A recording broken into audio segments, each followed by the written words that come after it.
महापालिका निवडणुकीच्या पार्श्वभूमीवर आज भाजपने आपला जाहीरनामा प्रकाशित करण्यात आला. यात विशेष लक्ष केंद्रित केले आहे नागपूरकरांसाठी शहराचा कायापालट.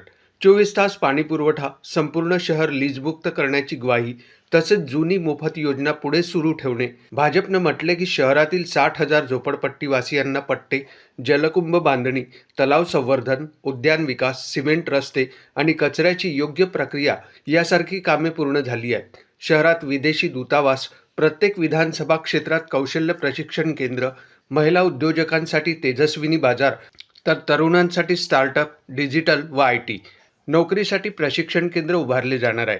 जो आमच्या पक्षाने नितीनजींच्या नेतृत्वात, देवेंद्रजींच्या नेतृत्वामध्ये विकसित नागपूरचा जो संकल्प केला, तो संकल्पनामा मी या ठिकाणी दिला आहे.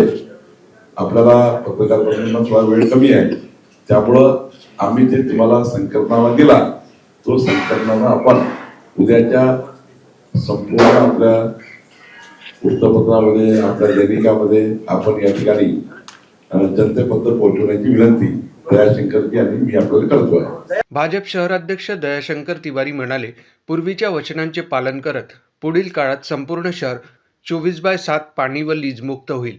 नागनदी व पोहरा नदी पुनरुज्जीवनासाठी कामे सुरू होतील.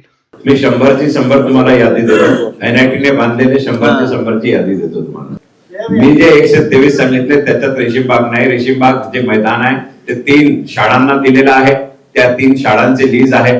त्याला एक्सपोर्ट साठी डेव्हलप करण्याच्या दिशेने आमची वाटचाल सुरू आहे. एक सीपेंट बार शाळा आहे. एक महसूल मंत्री चंद्रशेखर बावनकुळे यांच्या हस्ते हा जाहीरनामा प्रकाशित झाला.